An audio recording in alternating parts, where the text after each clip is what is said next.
Hey everyone, welcome back. If you're watching this, it's probably late, maybe very late. The kind of late where the world has gone quiet and the only sensible thing left to do is lie down, pull something soft over yourself, and let someone talk at you about history until your eyes stop working. That's what I'm here for. Tonight, we're drifting back to the Middle Ages. Not the glamorous, tapestry-lined, candlelit version they put in movies. No. We're going to the real Middle Ages, the muddy, smoky, occasionally fragrant Middle Ages. We're going to talk about bathing, or rather, the remarkable centuries-long tradition of not bathing. So go ahead and get comfortable. Dim the lights if you haven't already. Pull the blanket up. Maybe set a sleep timer. And let's settle in together, because this is going to take a while. And honestly, that's the whole point. Now, the first thing to understand about medieval hygiene is that nearly everything you've been told about it is at least partially wrong. The popular image goes something like this. Medieval peasants were filthy, disease-ridden, and smelled like a stable in July. They bathed once a year, maybe at Easter if they were feeling particularly festive. They threw their waste into the streets. They rubbed themselves with animal fat and called it a Tuesday. Some of that is true. Some of it is wildly exaggerated. And some of it is the result of later centuries looking back and congratulating themselves for having invented the bathtub, which, as it turns out, the Romans had done about 1,000 years earlier. But let's not get ahead of ourselves. The truth about medieval cleanliness is more nuanced, more interesting, and in some ways more deeply uncomfortable than the cartoon version. It involves class, religion, medicine, economics, and a surprising number of people sitting in tubs together. Let's begin at the beginning, which is to say, let's begin with what people in the Middle Ages actually believed about their own bodies. Because they did think about this. They thought about it quite a lot, actually. They just reached some very different conclusions. Medieval medicine was built largely on the theory of the four humors, inherited from ancient Greek physicians and carried forward through Islamic scholarship into European practice. The basic idea was that the human body contained four fundamental fluids: blood, phlegm, yellow bile, and black bile, and that health was a matter of keeping these in proper balance. Too much of one, too little of another, and you were in trouble. Now, how does bathing fit into this? Well, this is where things get interesting. Medieval physicians, and by physicians I mean the relatively small number of educated men who had read ancient medical texts and then applied them with varying degrees of accuracy to actual human beings, believed that the skin was porous, which is technically correct. The skin does have pores. The medieval understanding of what those pores did, however, was somewhat more alarming. The prevailing theory was that the pores of the skin were essentially little doors, and if you opened those doors too wide, by sitting in hot water, for instance, you were essentially inviting disease to walk right in. Bad air, miasms, pestilence, all of it could theoretically enter through these newly opened pores and wreak havoc on your carefully balanced humors. So hot baths, in certain medical traditions, were considered genuinely dangerous, not in a vague, superstitious way, in a carefully theorized, academically supported, entirely sincere way. This is the kind of detail that makes medieval history so quietly wonderful. These were not stupid people. They were working with the information they had, applying logical reasoning to observed phenomena and arriving at conclusions that were both internally coherent and spectacularly incorrect. Now, this doesn't mean medieval people didn't wash at all. They did. They just washed differently and with different priorities than we have today. Hands were washed constantly, before meals, after meals, upon entering a house, upon leaving a church. The washing of hands was a deeply ingrained social ritual, almost a moral act. To offer a guest water to wash their hands was a fundamental expression of hospitality. To refuse to wash your hands before eating was considered rude at best, vaguely barbaric at worst. Faces were washed regularly, particularly in the morning. Hair was combed, oiled, and maintained with considerable care. The teeth? Well, the teeth were a more complicated story, and we'll come back to those in a moment, because they deserve their own gentle digression. The point is that cleanliness in the medieval understanding was not absent. It was just organized differently. It was focused on the visible, on the socially meaningful, on the ritually significant. The parts of the body that other people saw and interacted with were attended to with real care. The The parts that were hidden under layers of wool and linen, those were somewhat more negotiable. And linen, incidentally, played a crucial role in medieval ideas about cleanliness that often gets overlooked. The white linen undergarment, the chemise for women, the shirt for men, was not just clothing, it was a hygiene technology. The idea was that linen absorbed sweat and oils from the body and could then be washed separately. Changing your linen was, in a very real sense, the medieval equivalent of a shower. Wealthy people owned many linen garments and changed them frequently. The really wealthy changed their linen daily. This was not considered excessive, it was considered a marker of civilization. The outer garments, the wool tunics, the heavy robes, the elaborate court dress, these were a different matter. Wool is very difficult to wash without shrinking or damaging it. Outer garments were brushed, aired, perfumed, and occasionally spot cleaned, but they were not routinely laundered the way we would launder clothing today. They were simply worn until they wore out, or until someone wealthy enough to replace them decided to do so. Let's drift for a moment to the upper end of the social scale, because this is where things become particularly interesting. Kings and queens, it turns out, did bathe regularly, sometimes even enthusiastically. Medieval royal households maintained bathing facilities as a matter of course. There are records of enormous wooden tubs lined with cloth to prevent splinters, filled with hot water perfumed with herbs and rose petals, sometimes shared between multiple bathers at once because water was expensive to heat and it seemed a shame to waste it. Royal bath accounts survive from various medieval courts.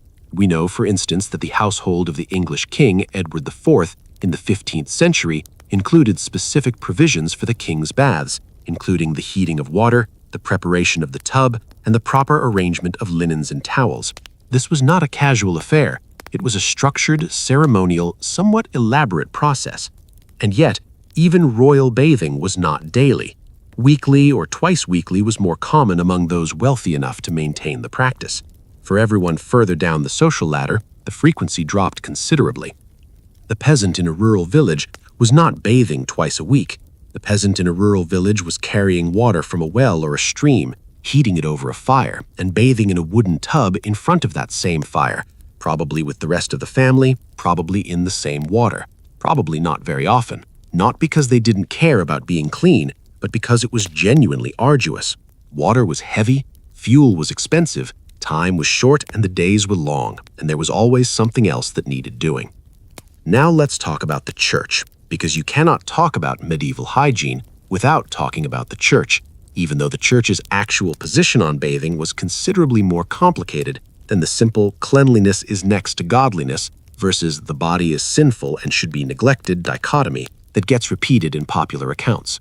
There were certain strains of Christian thought that viewed excessive attention to the body as a form of vanity, as a distraction from spiritual concerns, as a subtle gateway to lust and worldly pleasure.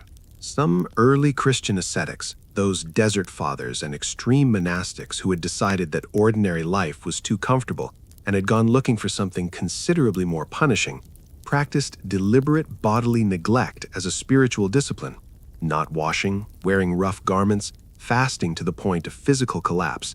These were understood as mortifications of the flesh, ways of demonstrating that the soul mattered more than the body. The genuinely remarkable part is that some of these figures became saints, and their extreme behaviors were held up as admirable. Saint Godric of Finchale, a 12th century English hermit, was known to stand in the River Wear during winter as a form of penance. The cold water was a punishment, not a pleasure. Saint Francis of Assisi explicitly praised poverty and simplicity and discouraged his followers from excessive attention to their physical comfort. But the broader church, the institutional, daily, parish-level church that most medieval people actually interacted with, was considerably less dramatic about this. Parish priests were expected to maintain a reasonably presentable appearance. Monks and nuns in major monasteries, the Benedictines, the Cistercians, the Dominicans, followed rules that included provisions for bathing, particularly before major religious feasts. The Rule of Saint Benedict, the foundational document for much of Western monasticism, treats bathing as a practical necessity, especially for the sick, while recommending it less frequently for the healthy. The idea that the medieval church categorically condemned bathing is, to put it gently, a significant oversimplification invented largely by later centuries to make their own ancestors look enlightened by comparison. Let's continue our gentle wander through the medieval world and arrive, without hurrying, at one of the more surprising features of medieval urban life: the bathhouse. Yes, medieval cities had public bathhouses, often quite a lot of them. In medieval Paris, for example, the bathhouse trade was a recognized and regulated industry. There were guilds of bathhouse keepers. There were official rules about pricing, about the quality of water, about the hours of operation. A Parisian citizen in the 13th century had access to public baths that were, by some accounts, reasonably comfortable. You paid a small fee, you got hot water, a tub, attendance, and sometimes additional services that we'll discuss in a moment with the appropriate level of understated historical awkwardness. Medieval bathhouses were generally separated by sex, though not always with rigid consistency. Some bathhouses had separate rooms or separate hours for men and women. Others operated with considerably more casual arrangements. And here is where the bathhouse becomes slightly complicated, because medieval bathhouses were not purely about hygiene. They were social spaces. You went to the bathhouse to gossip, to conduct business, to socialize with your neighbors, to relax after a long day of doing whatever medieval people spent their days doing. Some bathhouses served food and drink, some offered massage, and some, quite openly, offered other services that made them more or less officially tolerated brothels. This association between bathhouses and prostitution was widespread across medieval Europe and created a persistent moral unease around them.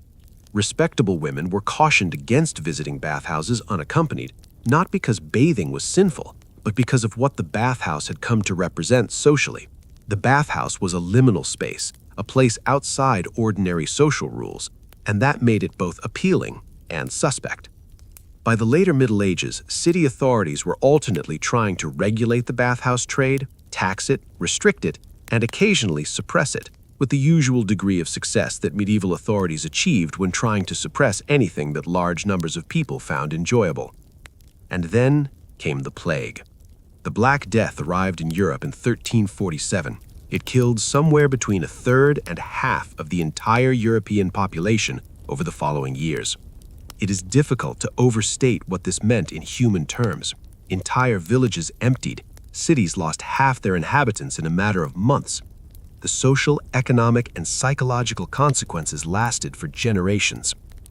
Now, what does the plague have to do with bathing? Everything, unfortunately.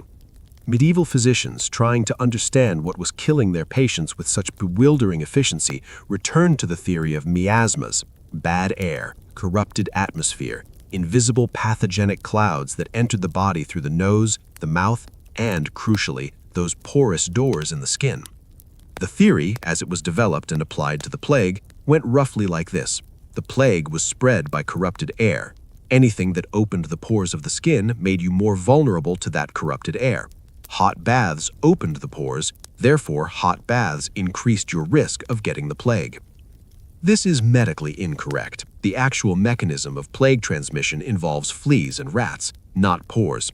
But medieval physicians did not know about germ theory. They were reasoning from the best framework available to them, and that framework led them, quite logically, to a catastrophically wrong conclusion.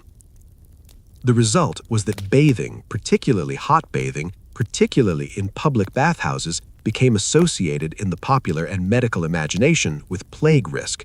Public bathhouses, which had already been morally complicated, became health hazards in the minds of many people. Over the course of the 14th and 15th centuries, many of them closed.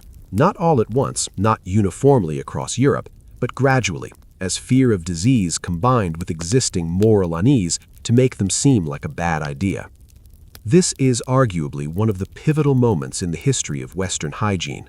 The closure of medieval bathhouses left a gap that would not really be filled for several centuries. And in the meantime, people adapted as best they could. The linen shirt became even more central to cleanliness practice. Perfume and scented powders and pomanders, small fragrant objects carried to counteract bad smells and theoretically bad air, became important accessories for anyone who could afford them. Penal grooming focused increasingly on the visible and the manageable: hair, nails, hands, face. And bathing as a whole-body practice quietly retreated. Let's talk briefly about the teeth, because I promised we would, and because they tell their own quiet story. Medieval dental care was not non-existent, it was just not particularly effective. People in the Middle Ages were aware that teeth needed attention. Various recipes survive in medieval household and medical manuscripts for tooth powders and tooth washes intended to clean the teeth and freshen the breath. Ingredients included chalk, salt, charcoal, ground bones, herbs like sage and mint, and occasionally things like powdered snail shells, which you have to hope worked better than it sounds. Twigs and rough cloths were used to clean the teeth, functioning as crude toothbrushes. The bristle toothbrush as we know it hadn't yet arrived in Europe, though it had been developed in China. The wooden toothpick was ubiquitous and appeared in elaborate versions, sometimes made of gold or silver for the very wealthy, which says something interesting about medieval priorities. The sugar problem, however, was significant.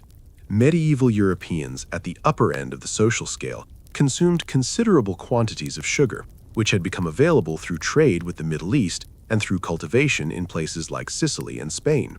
Sugar was expensive and therefore desirable, and it was used lavishly in cooking by those who could afford it. The result was widespread dental decay among the wealthy, which is one of history's neater inversions. The richer you were, the worse your teeth. Archaeological evidence from medieval cemeteries bears this out quite clearly. Skeletons from wealthy urban populations show considerably more dental decay than skeletons from rural, poorer populations whose diet was less sweet and less refined. The peasant, eating coarse bread and vegetables and occasional meat, often had better teeth than the nobleman eating sugared subtleties and spiced wine. The treatment for dental decay, when it became severe enough to require intervention, was extraction. This was performed by barber surgeons who handled a wide range of medical and quasi-medical procedures that we would today consider rather alarming. The tools were basic. The pain management was minimal, perhaps alcohol, perhaps opium-based preparations for the very fortunate. The procedure was exactly as unpleasant as you're imagining. Now let's drift gently toward the question of waste management, because you cannot discuss medieval hygiene without at least acknowledging this aspect of daily life, even if we approach it at the soothing, unhurried pace appropriate to this program. Medieval waste management varied enormously by location and social status. In rural areas, the situation was simpler, if not exactly pleasant. Outdoor privies and waste pits were the norm. Human and animal waste was mixed together and eventually applied to agricultural fields as fertilizer. This was economically rational and created its own closed loop of sanitation that, while not appealing by modern standards, was at least practically functional. In medieval cities, the situation was more complicated, and more famous for being complicated. The streets of medieval London, Paris, or any major European city were not, let's say, pristine. There were regulations about waste disposal. There were official ordinances prohibiting the dumping of waste into the streets. There were public latrines and waste collection services of various kinds. These all existed. They were also routinely ignored, inconsistently enforced, and wildly inadequate for the population they were supposed to serve. The famous image of waste being thrown from upper-story windows is not entirely mythological, though it was also not the dominant method of disposal. It was more the improvisational emergency method, used when other options were inconvenient. Cities made genuine efforts to manage waste. They simply lacked the infrastructure and the technology to do it effectively. The combination of dense human population, animal traffic, horses, pigs, cattle, all moved through city streets regularly, and limited sanitation technology created an urban environment that was, particularly in summer, rather intensely aromatic. Medieval Londoners were acutely aware of the smell of their city. Complaints about specific areas, specific industries, specific neighbors disposing of waste improperly are constant throughout medieval urban records. People didn't like it. They tried to do something about it. They largely failed because the problem was structural, and solving structural problems requires infrastructure that took centuries more to develop. We've established the general landscape of medieval hygiene. Now let's do what this program does best, which is drift slowly through the personal lives of specific historical figures and observe them in all their complicated, occasionally unfortunate detail. Because the really interesting thing about medieval hygiene is not the aggregate, not the average peasant or the typical monk, but the specific, the individual, the king who bathed twice daily, and the emperor who allegedly hadn't washed in years, the queen who kept elaborate bathing rituals, and the noblewoman who used perfume as a substitute for everything else. Let's start with a figure who manages to be simultaneously very well documented and very strange. King Henry IV of France is not technically medieval. He died in 1610, which puts him firmly in the early modern period. But he appears in so many discussions of royal hygiene that he deserves mention, if only as a kind of bridge between eras. Henry was famously fragrant, not in a pleasant way. His mistresses reportedly wrote letters about his smell. His wife, Marie de Medici, allegedly fainted upon first meeting him, though accounts vary on whether this was from his smell or from the general overwhelmingness of the occasion. Henry's attitude toward bathing was, to put it diplomatically, relaxed. He is variously reported to have had a strong aversion to washing and to have considered his natural aroma part of his appeal, because Henry was, among other things, deeply and somewhat exhaustingly pleased with himself. Whether this is entirely true or somewhat embellished by later sources is difficult to say with certainty, but the consistency of the accounts suggests at least a kernel of genuine biographical truth. Going further back into properly medieval territory, let's spend some time with the Frankish kings because they provide some genuinely wonderful material. The Merovingian dynasty, which ruled the Frankish kingdom from roughly the 5th through the 8th centuries, is a goldmine of unusual behavior. These were the kings who preceded Charlemagne and occupy a peculiar position in European history, powerful enough to dominate their era, obscure enough that most people couldn't name a single one, and documented in ways that make their personal lives seem simultaneously very human and very alien. The Merovingian kings were known, among other things, for their hair. This is not a minor point. For Merovingian royalty, hair was almost literally power. The long, flowing hair of the male Frankish king was a physical symbol of his royal authority, connected in cultural understanding to his legitimacy and his strength. Cutting a king's hair was not a haircut, it was a political act. It was effectively a demotion. When a Merovingian king was deposed, he was often tonsured, had his hair cut in the monastic style, and sent to a monastery. This was both a practical removal of power and a symbolic one. The king without his hair was not really a king anymore. He had been shorn of authority in the most literal sense. This meant that Merovingian kings took their hair very seriously. It was carefully maintained, oiled, and probably not washed frequently, since washing would have disrupted the elaborate grooming that kept it looking appropriately regal. The care of royal hair was a specialized skill. There were court officers whose job, among other things, was to manage the appearance of the king's flowing locks. The late Merovingian kings, incidentally, acquired the nickname Do-Nothing Kings, Roi Fainéant in French, because by the end of the dynasty, Real power had shifted entirely to the major domos, the palace managers, one of whom was eventually Charlemagne's grandfather Pepin. The Merovingian kings at this point were essentially ceremonial, paraded in ox-drawn carts to important occasions while everyone else ran the kingdom. Their hair, presumably, remained impeccable. Charlemagne himself is worth lingering over, because Charlemagne is one of those historical figures who exists in such a fog of hagiography and legend that finding the actual man underneath requires some gentle archaeological work. The actual man was, by most accounts, physically impressive. He was reportedly very tall for his era, with a broad chest and strong build, and he was apparently energetic well into old age. He was also, according to his biographer, Einhard, rather fond of swimming. Einhard notes that Charlemagne was an enthusiastic and skilled swimmer who regularly bathed at the hot springs near his palace at Aachen and frequently invited members of his court and his bodyguard to bathe with him, sometimes in groups of 100 or more. This is either the most sociable bathing arrangement in European history or a somewhat alarming use of a hot spring, depending on your perspective. Charlemagne's interest in the hot springs at Aachen was not incidental. It was one of the reasons he chose to build his main palace there. The springs were a genuine luxury, a natural source of hot water that made regular bathing considerably easier than the laborious process of heating water over a fire. That Charlemagne took advantage of this and apparently encouraged his court to do the same tells us something interesting. At the very top of the social hierarchy, in the right circumstances, bathing could be genuinely routine.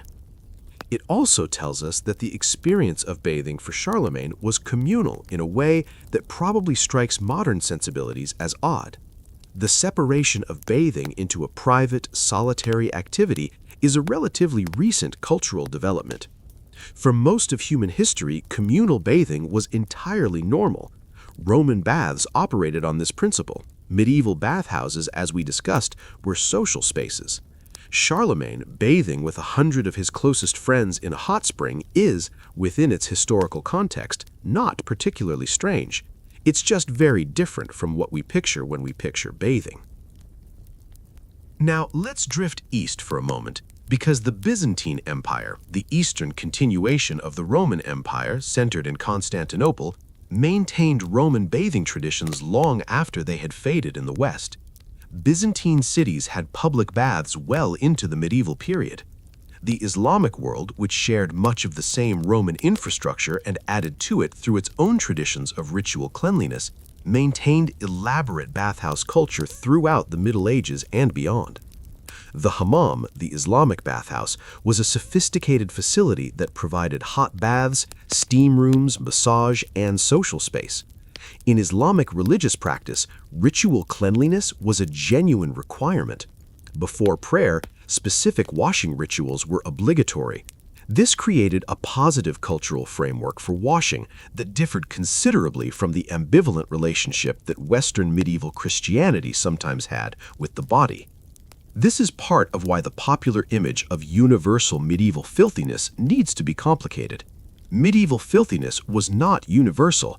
It was unevenly distributed by geography, by religion, by social class, and by access to water and fuel.